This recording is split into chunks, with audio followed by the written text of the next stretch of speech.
नमस्ते दोस्तों, sky mat weather में आप सभी का स्वागत है। मेरा नाम महेश पलावत है। ये 30 जून का वीडियो है, यानी जून का आखिरी दिन है। मानसून के 4 महीनों में से पहला महीना आज समाप्त हो रहा है और मानसून की हालत काफ़ी बुरी है। आपको सबको मालूम है 43% से भी ज़्यादा की कमी पूरे मानसून में जून में रह सकती है। हालांकि पिछले 24 घंटों में कुछ अच्छी बारिश की गतिविधियां देखने को मिली हैं। अब अच्छी बात यह है कि अभी तक जो मानसून रिवाइव नहीं हो रहा था, काफ़ी धीमी चाल से चल रहा था, अब वो रफ्तार पकड़ने वाला है।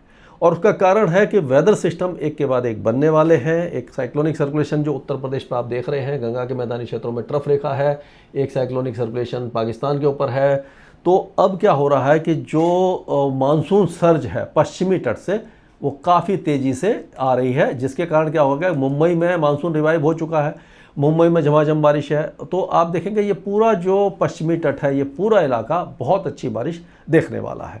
और यहाँ से ये जो नमी वाली हवाएं आप देख रहे हैं बंगाल की खाड़ी से जा रही हैं, तो ये पूर्वोत्तर राज्यों में भी बारिश को बढ़ाएंगी।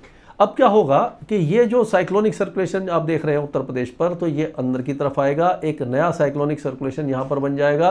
तो कुल मिलाकर के ये कहा जा सकता है कि एक साइक्लोनिक सर्कुलेशन तो ये यहाँ पर रहेगा, ये थोड़ा सा आगे की तरफ जाएगा जो उत्तर प्रदेश के ऊपर है। एक नया साइक्लोनिक सर्कुलेशन उड़ीसा पर बनेगा, जो इस तरह से महाराष्ट्र और मध्य प्रदेश के ऊपर आकर के लो प्रेशर एरिया यहाँ पर आकर के बन सकता है। तो ये आगे की तरफ जाएगा, तो ये थोड़ा सा डिप भी हो सकता है। तो ये ऐसा लग रहा है कि मुंबई और उसके आसपास के इलाकों में 5 और 6 जुलाई को बहुत हैवी रेन दे सकता है, यानी फ्लडिंग रेन जो जिसके लिए मुंबई फेमस है, वो बारिश दे सकता है। और यहाँ पर विदर्भ और मराठवाड़ा, उत्तरी मध्य महाराष्ट्र, इन सारे इलाकों में भारी बारिश देते हुए दक्षिणी मध्य प्रदेश से होता हुआ जाएगा। तो जुलाई के 3, 4 और 5 तारीख में इस इलाके में बहुत भारी बारिश होने की संभावना दिखाई दे रही है। और साथ साथ क्या होगा कि ये जो मानसून है ये जो आगे बढ़ेगा, तो कैसे बढ़ेगा, जैसे अगर हम देखें ये मानसून का ये लाइन देख लेते हैं, इसी को देख लेते हैं, इसी पर ड्रॉ करके देखते हैं। तो अभी आप देखिए कि मानसून कहाँ पे है, मोतिहारी के ऊपर है, यहाँ बिहार में। ये 21 से लेकर के 29 जून तक वहीं का वहीं था।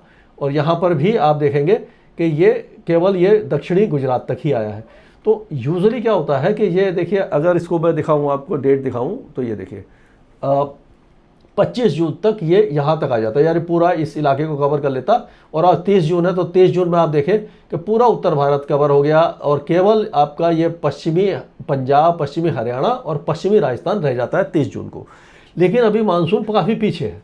तो इसका मतलब क्या हुआ कि मानसून कम से कम 10-12 दिन पीछे चल रहा है। लेकिन अब क्या होगा कि यहाँ पर ये जो लो प्रेशर एरिया, जैसे मैंने बताया कि एक लो प्रेशर एरिया बनेगा, साइक्लोनिक सर्कुलेशन बनेगा, एक यहाँ पर बनेगा, यानी एक के बाद एक साइक्लोनिक सर्कुलेशन बनेंगे।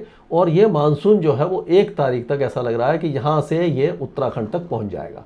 और 3 या 4 तारीख तक ये जो लाइन है आपकी, ये 20 जून की, यहाँ से होता हुआ और इस तरह से आ जाएगा। अगर इसको मैं ड्रॉ करूँ तो यहाँ से जाएगा, ये ऐसे होता हुआ और इस तरह से मानसून आ जाएगा। तो इन सारे इलाकों में मानसून पहुँच जाएगा, गुजरात के दक्षिणी इलाकों में और मध्य प्रदेश के कई इलाकों में 3 जून तक इस तरह का मानसून आगे बढ़ेगा। और उसके बाद 4 जून होते होते ये मानसून जो है वो मध्य प्रदेश के ज़्यादातर इलाकों को कवर करता हुआ, राजस्थान के कुछ इलाकों को करता हुआ और ये दिल्ली तक पहुँच जाएगा ऐसे। तो ये 3 या 4 दिन के अंदर मानसून बहुत तेज़ी से आगे बढ़ने वाला है। तो अगर इसको देखा जाए, तो इसको अगर मैं दोबारा एक तरह से ड्रॉ करके आपको दिखाऊं, तो मानसून इस तरह से जाएगा। ये गुजरात के कुछ इलाके कवर करिए, मध्य प्रदेश के ज़्यादातर इलाके, उत्तर प्रदेश, और ये माफ़ कीजिएगा इस तरह से। तो ये पूरा इलाका ये कवर कर जाएगा।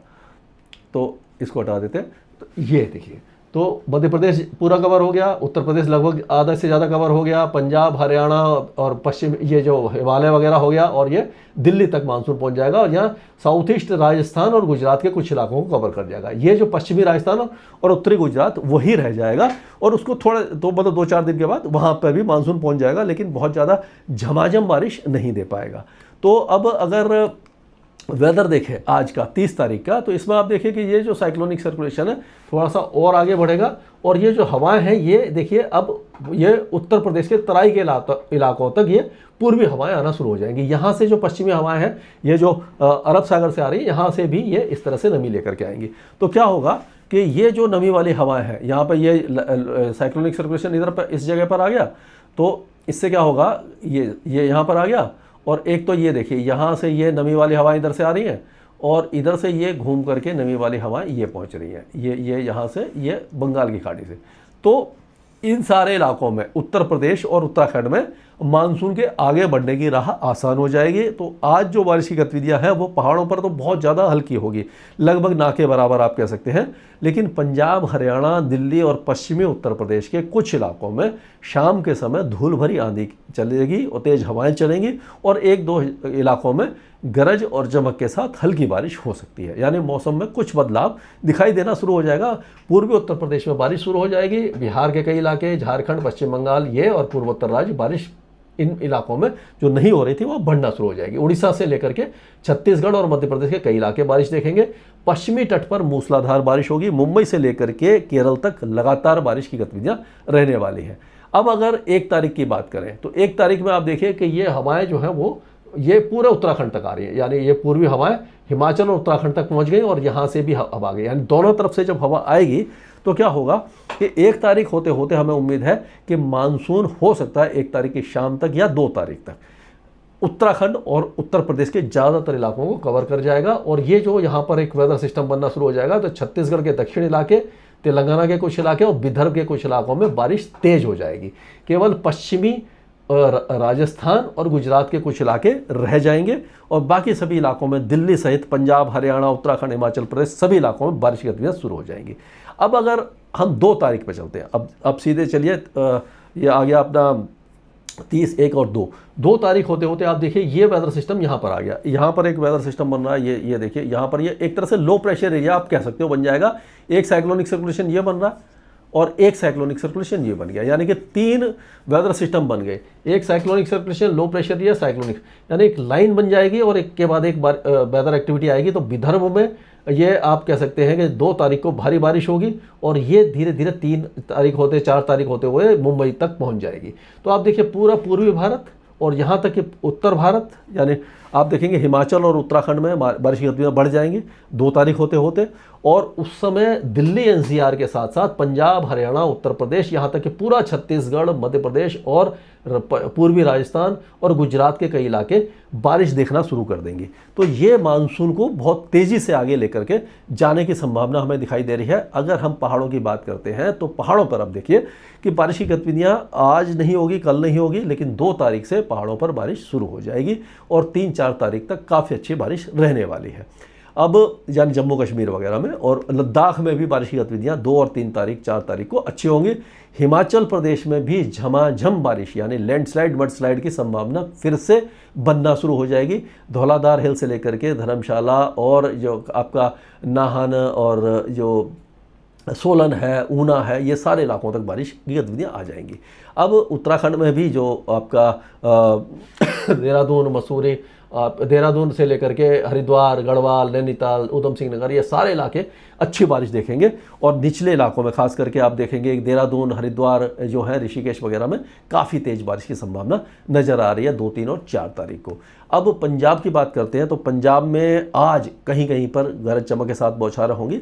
कल से बारिश बढ़ेगी और 2 तारीख से पूरे पंजाब में, आधे से ज़्यादा पंजाब में बारिश की गतिविधियाँ पूरी पठानकोट, गुरदासपुर, अमृतसर, तरन तारण, फिरोजपुर, फरीदकोट, बरनाला, लुधियाना, जलंधर, पटियाला, ये सारे इलाके बारिश देखना शुरू कर देंगे।